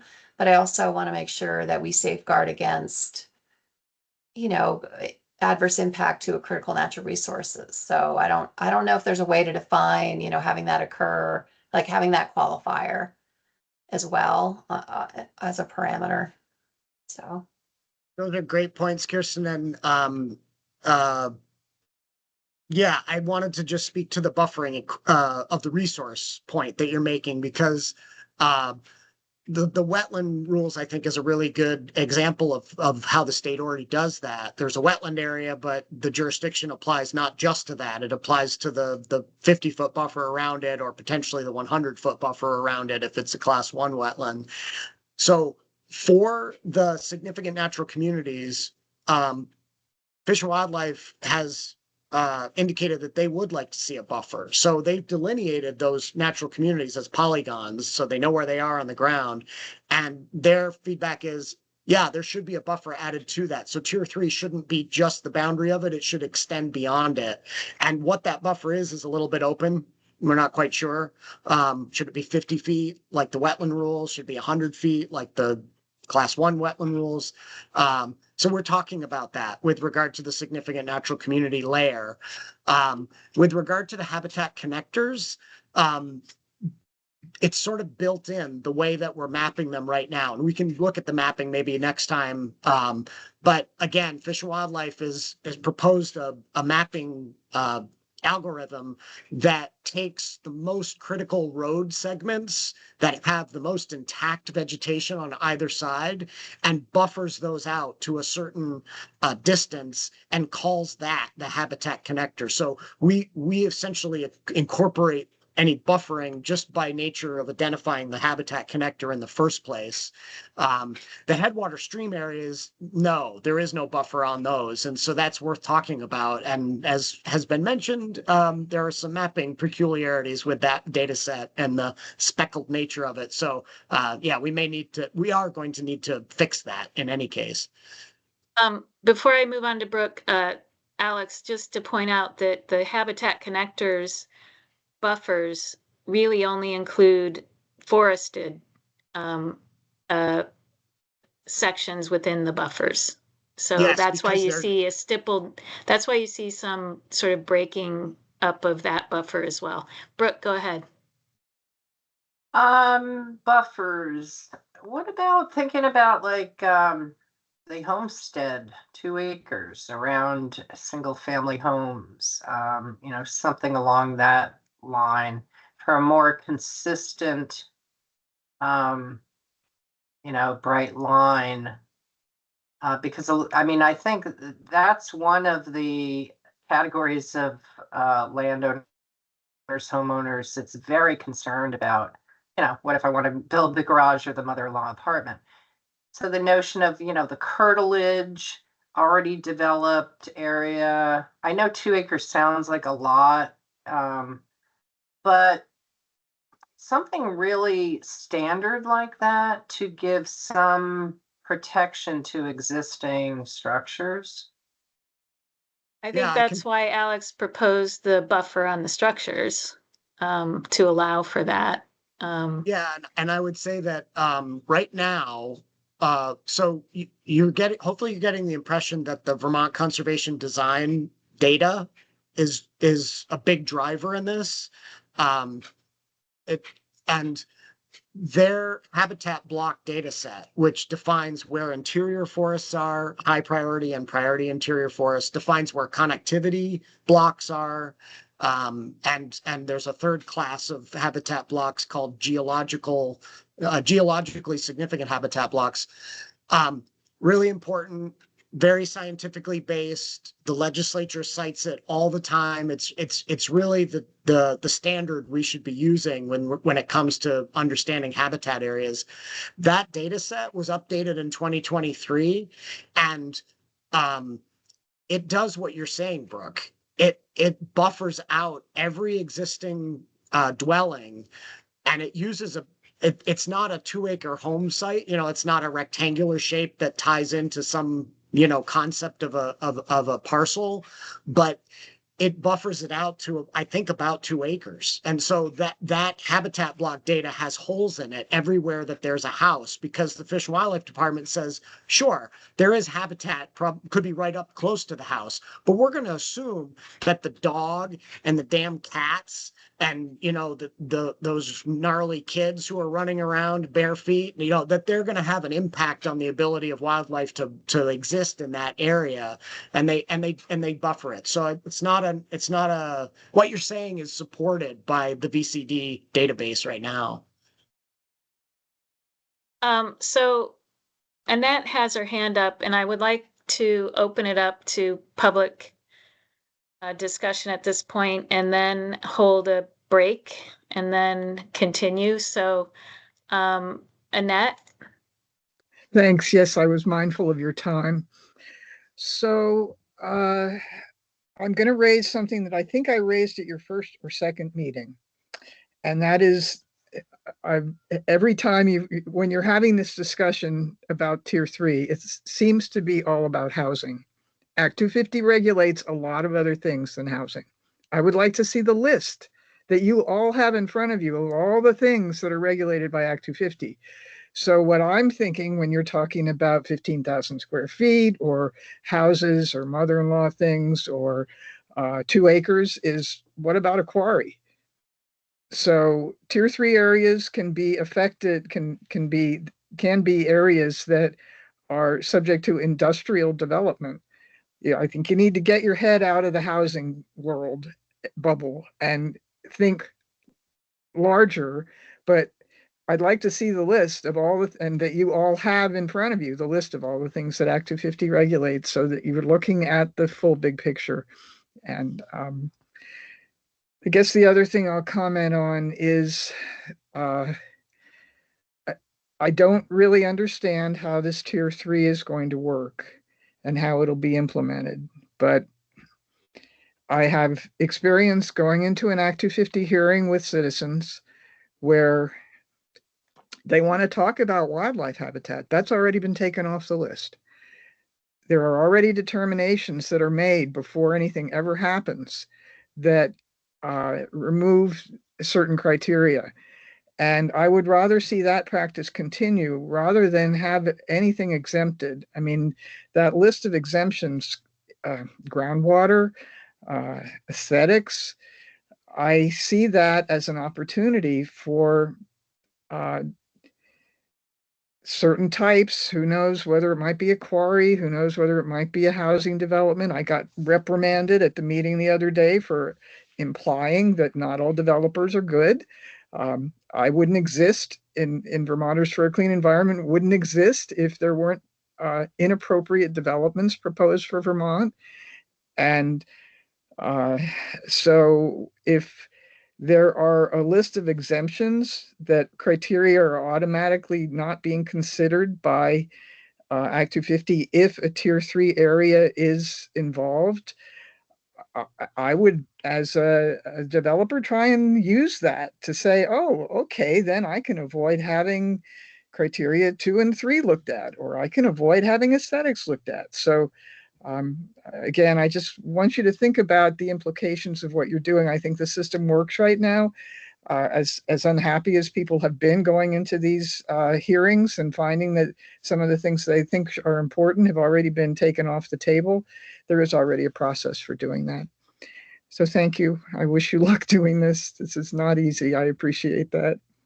Thanks. So I'd like to take a 5-minute break. Can we come back at 3:20? So 6-minute break. And is that okay? Okay. See you in a few.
Okay, it's 3:20.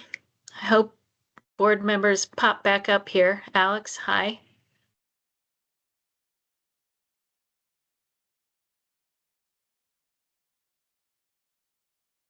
Hi, Kirsten.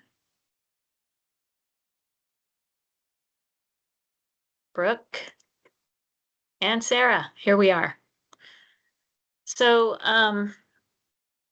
I had said that we had a personnel announcement to make, and it is with regret that I ask Allison to make an announcement. Thank you, Janet. So I have been offered and decided to move forward with an opportunity to work as in-house counsel at Velco, at Vermont Electric Power Company. So I'll be moving forward with that, and I'm here through August 15th, Bennington Battle Day, employed with the board. But it's been a pleasure working here and an honor to be able to serve in this capacity. So thank you.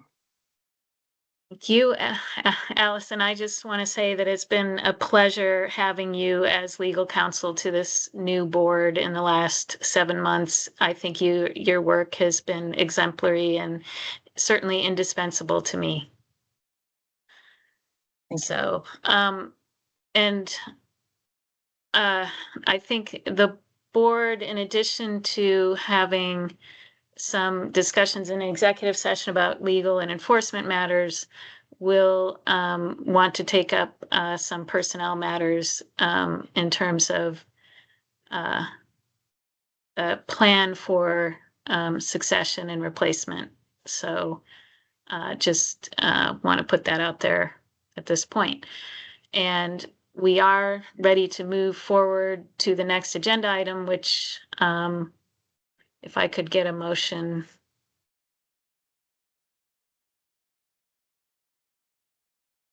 Sure, I'll make the motion. I don't have the script in front of me, so I'll just wing it. So I move that we go into executive session to discuss possible appeals and enforcement actions, and to get counsel from our attorneys, and further to also discuss the personnel matter that you just referenced. Oh, and proviso that premature public knowledge of these issues would put the board at a substantial disadvantage. Okay, thank you, Alex. And I would second that, and I think we do have a specific docket number to mention, if that's all right for me. Would you, Alex, as a friendly? Actually, our illustrious counsel who is leaving us, I think has told us we don't need to mention that in the motion. It's just sufficient to have it on the agenda. Yeah. Okay, so we have a motion and a second. Any discussion? Okay, all those in favor, please say aye. Aye. Aye. Aye. Aye. And the board will go into executive session and report back out before adjourning today. So feel free to stay tuned or exit as you see fit. We will return after our executive session. Thank you.